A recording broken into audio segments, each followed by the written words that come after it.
RBV Agro. As notícias de agricultura, pecuária e a vida no meio rural. RBV Agro. Olá, está começando mais uma edição do RBV Agro. Oi, Angélica. Oi, Murilo. Oi, gente. Tudo bem com vocês? Aqui tá tudo certo. Sejam todos bem-vindos a essa nossa conversa de todos os sábados e com reprise no domingo nas rádios da RBV. E com transmissão também pela internet para você assistir em vídeo todos os nossos conteúdos do agro a hora que quiser. É isso aí. Nos siga nas redes sociais. Curta, comente e compartilhe. E você que está nos ouvindo pelo rádio, aumenta o volume porque o programa está só começando. Destaque do RBV Agro. Tomate Sweet Grape chama a atenção pelo sabor diferenciado e pode ser alternativa aos produtores. Armadilhas com bacias d'água ajudam a capturar insetos em cultivos agrícolas. Epagre projeta a maior safra de soja da história de Santa Catarina neste ano. Empresa referência em carne suína com sede em Videira anuncia parceria com o grupo espanhol. Tem ainda uma receita de bolacha caseira que a nossa reportagem foi conferir no interior de Tangará. E o registro de uma colmeia colocada em uma caixa de vidro que permite ver as abelhas trabalhando na produção de mel. RBV Agro.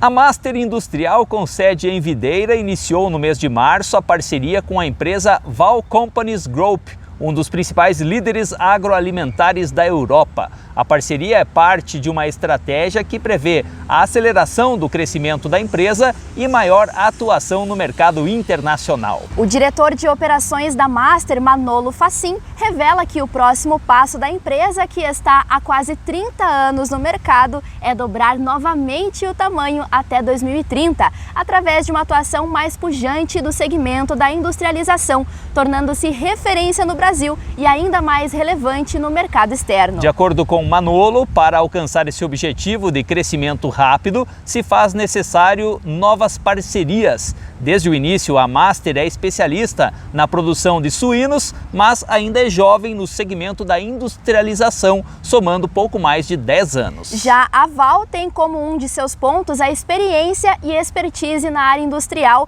e na exportação de produtos, podendo assim contribuir no curto prazo com uma maior eficiência na produtividade da indústria e no longo prazo em uma maior atuação no mercado internacional. RBV Agro.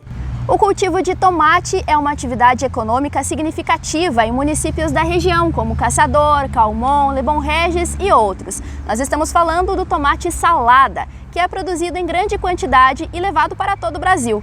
No entanto, uma nova variedade vem chamando a atenção como um tomate de sabor diferenciado. Ele é da família do tomate cereja, mas com sabor ainda mais doce, chamado Sweet Grape. Com tamanho pequeno, sabor adocicado e textura suculenta, o Sweet Grape ganha popularidade entre os consumidores e pode ser uma boa alternativa de produção. O cultivo do tomate é uma atividade econômica significativa para inúmeros produtores rurais. As variedades mais conhecidas são o tomate salada e o saladete, que estão presentes na mesa de todos os brasileiros e mundo afora. No entanto, uma nova variedade vem chamando a atenção, o tomate Sweet Grape, que literalmente significa uva doce. O pesquisador da Epagre, Anderson Vanzer, cita as principais características desse produto. Um dos materiais aí que está sendo mais procurados pelos consumidores e produtores para o seu cultivo, devido a algumas características muito interessantes desse tomate, que é a questão do sabor.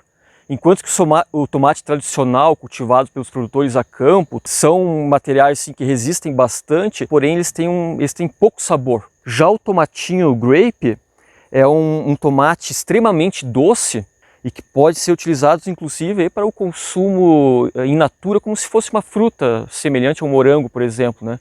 Então é um material muito apreciado, inclusive para alimentação assim, de crianças, né? Crianças gostam muito desse material porque ele é bastante saboroso, né? Com tamanho pequeno, sabor adocicado e textura suculenta, o tomate Sweet Grape é da família do já conhecido tomate cereja. Ele tem se destacado como uma opção de alta lucratividade para quem produz e já é popular até entre os consumidores mais exigentes, com uso frequente na alta gastronomia, por exemplo. É um tomate que a gente chama de tomate especialidade ou tomate gourmet. Ele é muito usado na gastronomia para ornamentação de pratos ou inclusive para entradas em restaurantes, né? Uma refeição aí de entrada, né? Para produção também de pratos mais requintados, né? É um tomate que tem um valor muito alto no mercado. Tu consegue vender aí a 10, 12 reais o quilo. Na região meio-oeste de Santa Catarina, seu cultivo ainda é pouco difundido, mas a Epagre incentiva a produção nas pequenas e grandes propriedades, pois a variedade pode surgir como fonte de renda extra aos produtores. Nós estamos procurando aí incentivar alguns produtores a produzir na região, que a própria região aqui ela tem uma demanda bastante grande desses materiais. O produtor consegue vender aí facilmente em restaurantes, sacolões, em mercados, que é um produto realmente tem uma demanda muito grande na região e que poucos produtores produzem aqui. Outra questão que facilita a produção do tomatinho Sweet Grape é que sua época de cultivo segue um calendário parecido ao do tomate tradicional. O produtor pode plantar desde início de outubro, né, aqui na nossa região, até para evitar a questão de geadas tardias, né. Em termos de produtividade, é um material aí que, dependendo da forma como tu conduz, tu pode obter em torno de 5 a 10 quilos por planta, né? Por se tratar de uma hortaliça diferenciada, seu cultivo também demanda alguns cuidados especiais. Porque como não chove aqui no interior, não há o problema de manchar esses frutos, rachar esses frutos, né? Então todos os frutos que o produtor vai colher, ele tem um aspecto visual muito bom e uma boa aceitação de mercado, né? É um tomate tutorado, né? Ele tem que ser tutorado, ele não pode ser cultivado de forma rasteira, para os frutos não entrarem em contato com o solo, né? Como a gente está cultivando em estufa, a questão de doenças é facilmente controlada, inclusive é um ambiente que é pouco favorável ao surgimento de doenças aqui. Uma outra técnica também que a gente recomenda para o cultivo desse material é o cultivo em substratos, né? Não em solo, mas sim em substratos, porque ele aumenta o potencial produtivo desse material. E a gente consegue aí manejar a nutrição desses tomatinhos aqui para que eles consigam adquirir, inclusive, mais sabor. RBV Agro.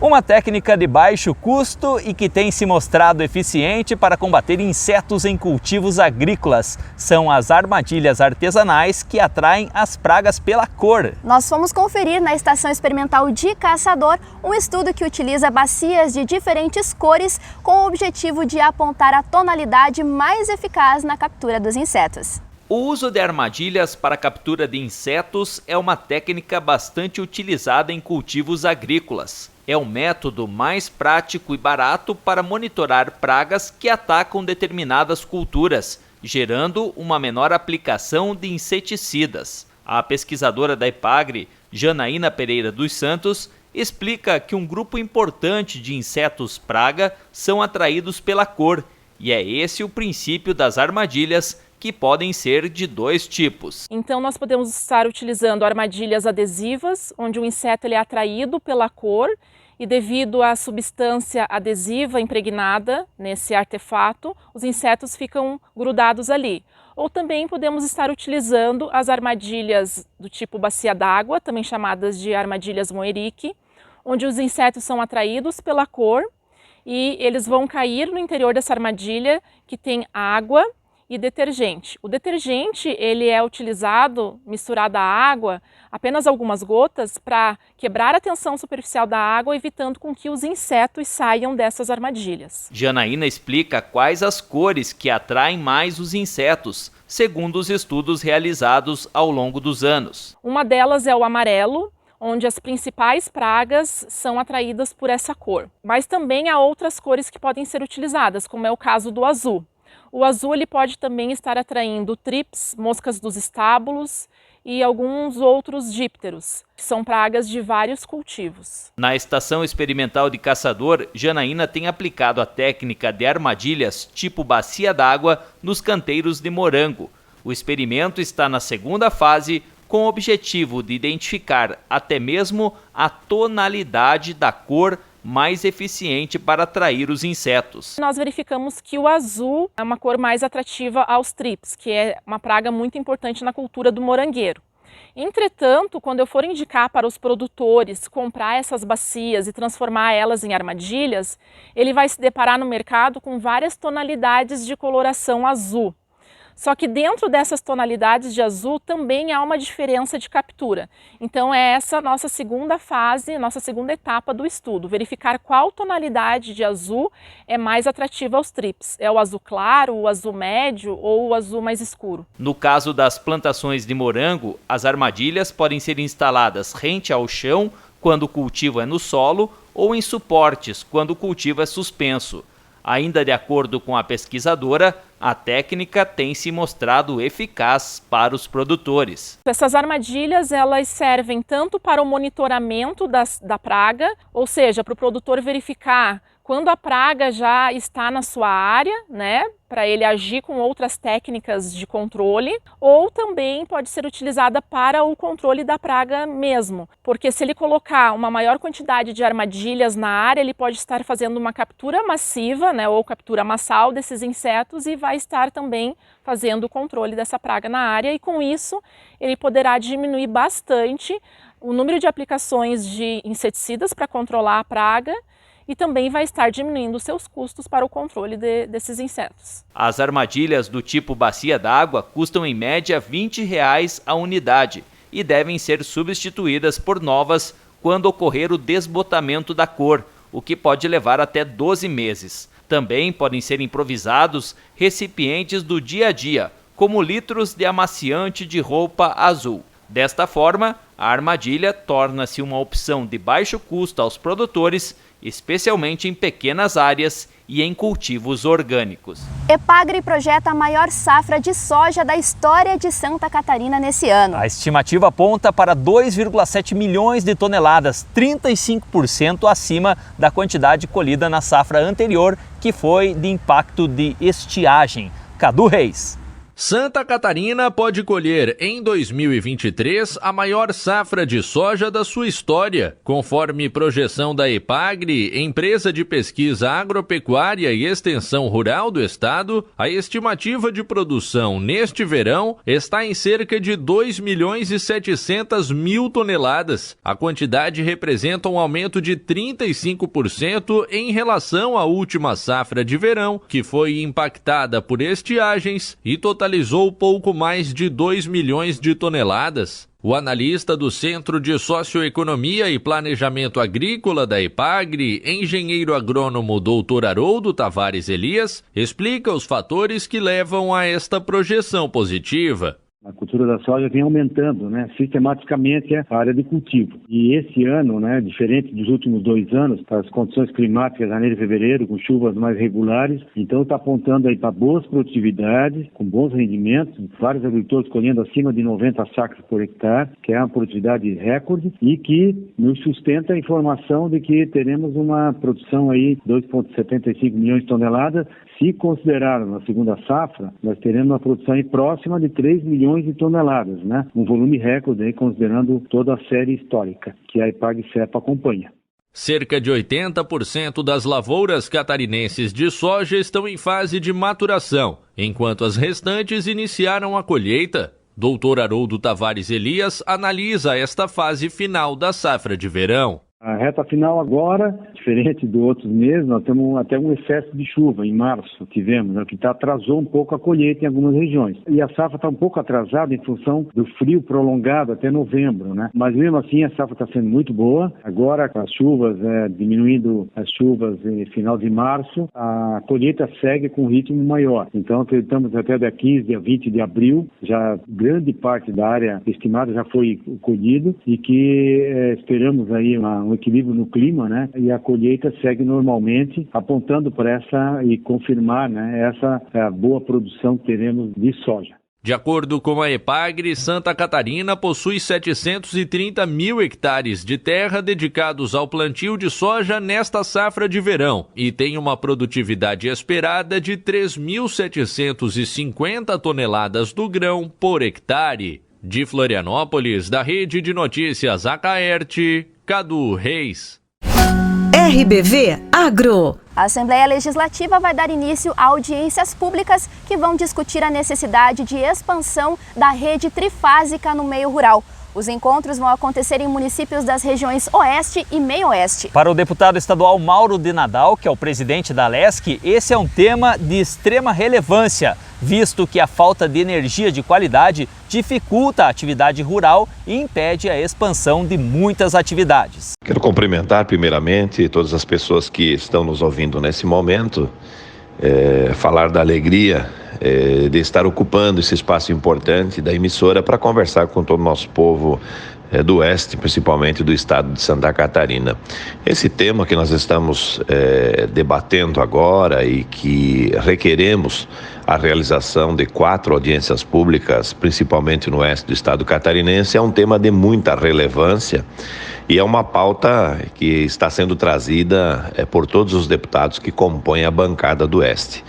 Então eu tomei a liberdade de fazer este requerimento justamente para que possamos levar essa discussão à sociedade de Santa Catarina, principalmente o meio rural, que sofre com a falta de uma energia de qualidade, para discutirmos algumas alternativas. Nós temos algumas alternativas mais em conta para a implementação da luz trifásica no perímetro rural dos nossos municípios, mas também precisamos ouvir os nossos segmentos, principalmente o sistema cooperativista de Santa Catarina, que tem demandado por demais a Assembleia Legislativa na busca de uma energia trifásica para o interior dos nossos municípios. Nós temos estados vizinhos, a exemplo do Paraná, onde serão investidos agora nesses próximos anos mais de 2 bilhões de reais, com o objetivo de levar trifásico para todo o interior do estado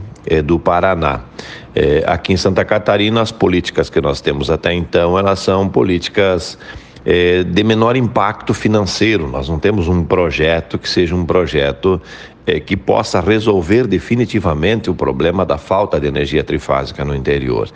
Então, o trabalho nosso agora é ouvir os segmentos, ouvir os nossos agricultores, e depois, através da bancada do Oeste, que irá participar de todas essas audiências públicas, através do seu presidente, que é o deputado Marcos Vieira, que é o líder, aliás, da bancada do Oeste, nós iremos apresentar ao governo do estado um projeto para resolvermos esta situação. Porque hoje não dá mais para nós tratarmos o nosso agricultor catarinense como um mero agricultor.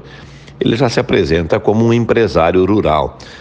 Seus equipamentos são equipamentos de valores bem significativos.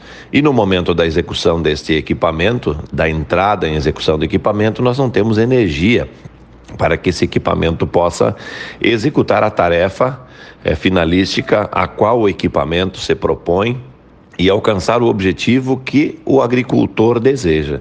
Então, hoje o Estado perde por não ter um investimento mais robusto em luz trifásica para o interior dos municípios. Por isso é que nós estamos já no início dessa legislatura provocando esta discussão para que seja uma política de mandato e para que o governo do Estado, através da Celesc, abrace esta causa como uma das prioridades do governo do estado de Santa Catarina e nós consigamos levar mais segurança ao nosso produtor rural que tanto trabalha e produz riquezas para o estado de Santa Catarina.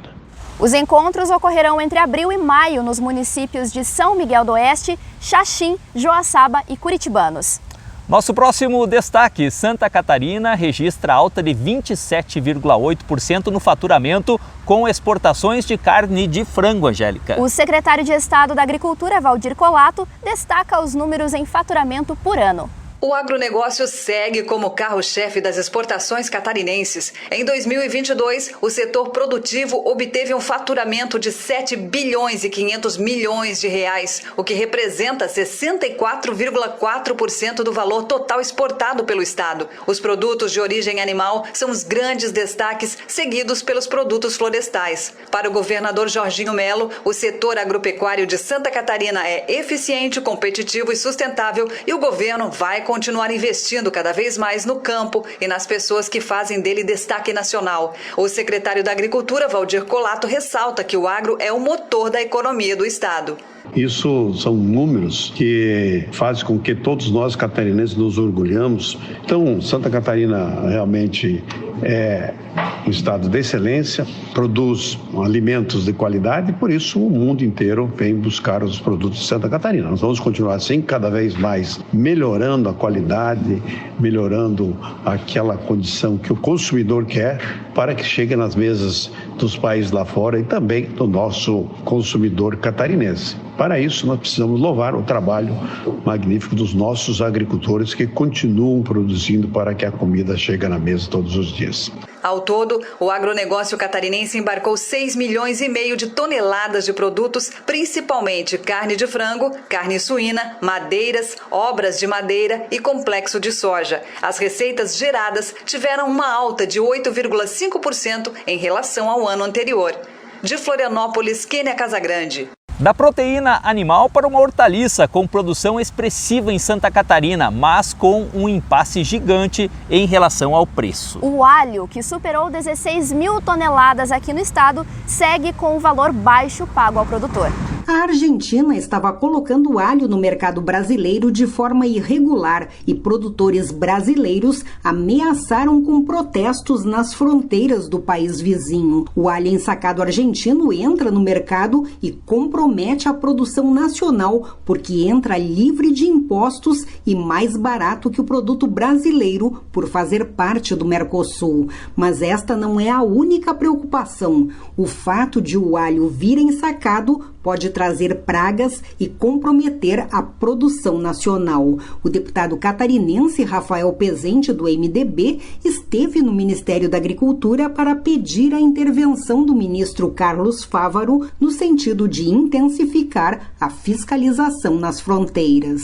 Olha, infelizmente a Argentina tem descumprido uma norma que foi acordada no ano passado, uma portaria do Ministério da Agricultura. Essa norma determina que alho ensacado não pode entrar no Brasil, porque junto com o alho ensacado pode vir bactéria, ácaro, praga quarentenária e colocar em risco a nossa produção. O sul do Brasil compete com o alho da Argentina, só que compete deslealmente, porque a Argentina não respeita regra nenhuma, coloca alho de má qualidade no Brasil e compromete a venda do alho nacional, produzido em pequenas propriedades. Nós estivemos com o ministro Carlos Fávaro, do Ministério da Agricultura, pedindo que ele intensificasse as fiscalizações na fronteira e ele se comprometeu a mandar a equipe para fiscalizar. Demorou um pouco, a gente teve que intensificar a cobrança, mas até que enfim o Ministério se mexeu com o apoio da SIDASC e a fiscalização está acontecendo. Pezente disse que vai ficar monitorando para que a fiscalização continue. O deputado explicou que os pequenos produtores catarinenses que sobrevivem só com o plantio do alho foram bastante prejudicados. Nós temos em Santa Catarina há décadas milhares de famílias que sobrevivem só naquelas pequenas propriedades plantando alho. E hoje elas estão com os barracões lotados de alho e não tem quem compre esse alho, porque está chegando o alho da Argentina muito mais barato, só que de pior qualidade. O que a gente quer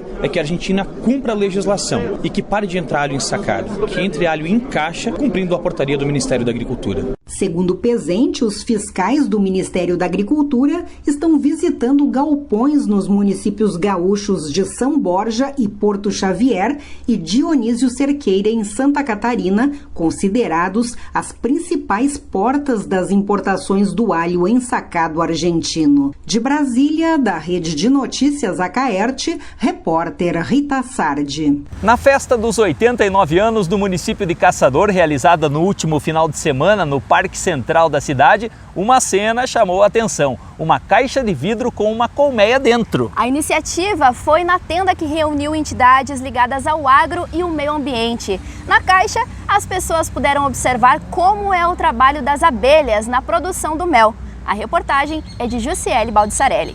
A cena era curiosa e, sem dúvidas, atraiu dezenas de visitantes. Para muitas pessoas, foi a primeira oportunidade de conhecer como é uma colmeia. A iniciativa da exposição se deu por intermédio de uma parceria entre Pagre, a Associação dos Apicultores de Caçador e Núcleo de Apicultores da ASIC. Miguel Castilho é um dos apicultores mais experientes do município. pois aprendeu o ofício ainda quando criança com o pai.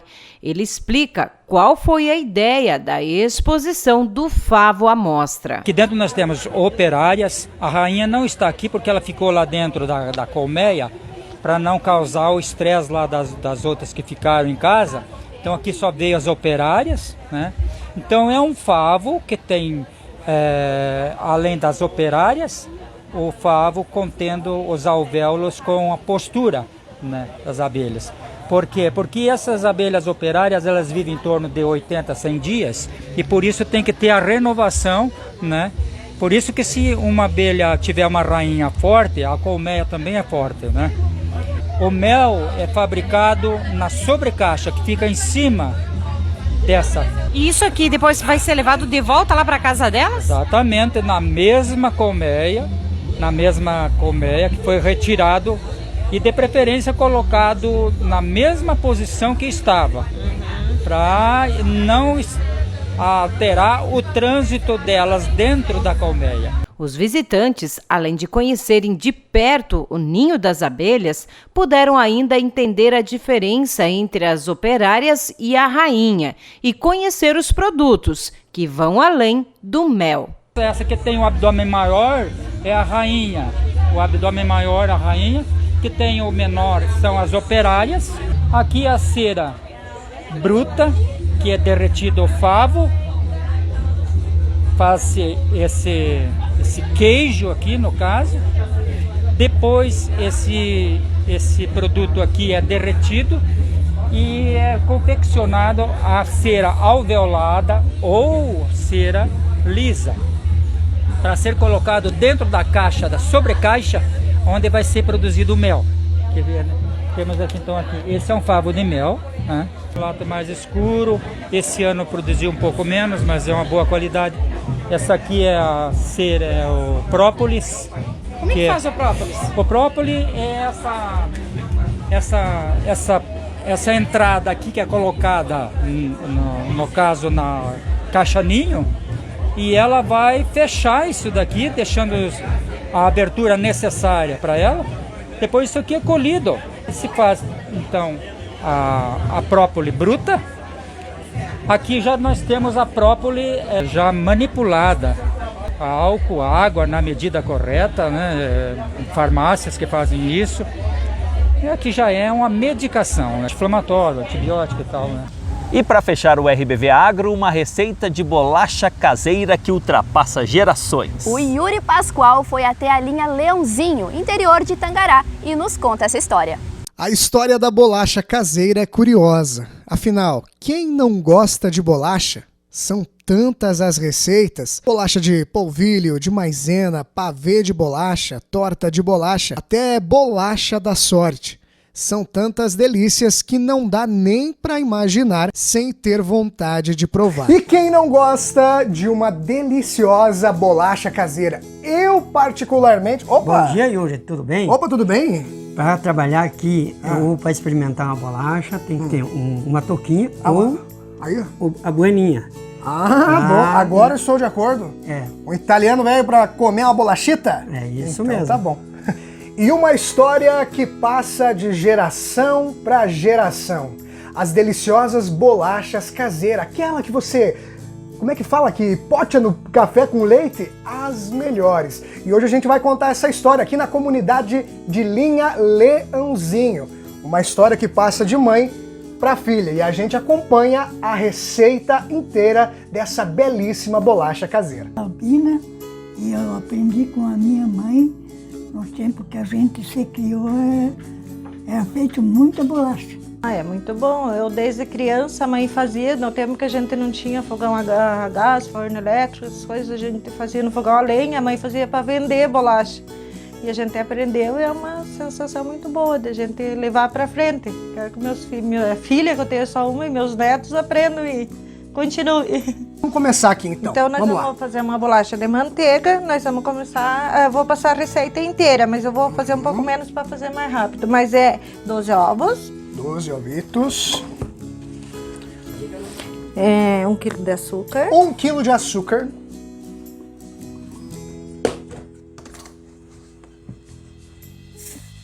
Pega uma espátula pra mim penduradinha ali.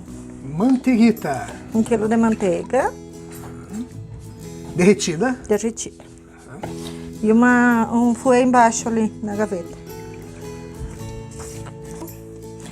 Daí o polvilho é 1 quilo.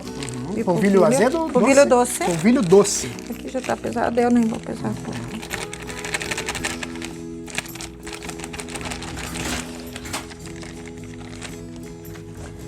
O coco ralado é 100 gramas. 100 gramas de coco ralado.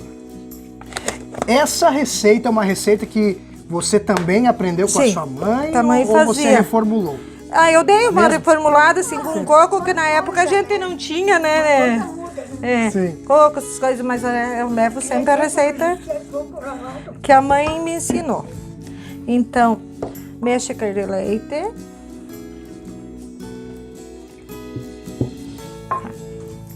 A baunilha. Eu ponho essa é uma baunilha, é uma essência. Essência de baunilha, né? Eu ponho a tampinha assim pra... então tá. E mexe? Vamos mexer agora. Aqui, ó. Tem um royal aí. Toma. Nossa, que cheiro bom. Deixa eu ver. Aqui vai 100 gramas. Tem que sobrar qualquer coisa que Deus pesa o resto da... É mais ou menos a farinha. Eu nunca ponho por quantidade, assim, por peso, porque uma farinha muda... Pode pôr mais. Mas é mais ou menos uns 2 quilos. Aí. Deixa eu amassar e nós já vemos. Tem que deixar ela meio molinha porque... Tá fazendo certo, vó? Tá certo. Tá certo. O polvilho deixa ela mais firme daí, né? Segundo as lendas, os antigos comiam grãos crus, moendo-os lentamente e triturando com os dentes. Com isso surgiu a ideia de se amassar os grãos entre 2 pedras, misturando com água aquela massa e secá-lo ao fogo, tornando numa pasta seca e dura que hoje conhecemos como bolacha.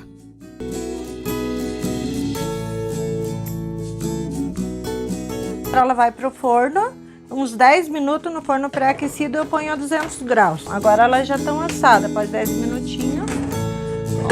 Deixa eu tirar aqui.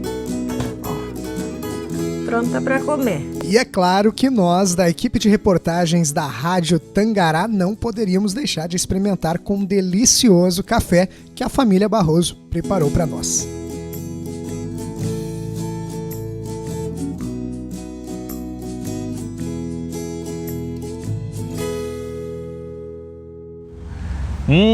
Deu água na boca. Como disse a reportagem, quem não gosta de uma bolacha caseira? Gosta, Angélica? Eu adoro, Murilo. E vale a gente lembrar aqui que quem quiser conferir essa receita é só acessar nas nossas redes sociais, Facebook e YouTube do RBV Notícias e rever essa reportagem. Muito bem, ponto final no RBV Agro de hoje. Nós queremos lembrar que também está liberada de 1º de abril em diante a colheita, o transporte e a comercialização do pinhão. Exatamente. Vem aí mais uma safra do pinhão, esse alimento saboroso e típico aqui da nossa região. Semana que vem nós vamos estar falando mais sobre o assunto, mas desde já fica uma dica. O pinhão bom é aquele pinhão que debulha, que você junta do chão.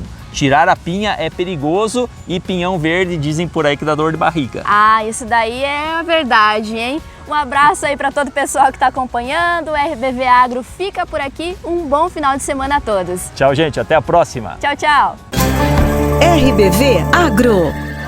As notícias de agricultura, pecuária e a vida no meio rural. RBV Agro.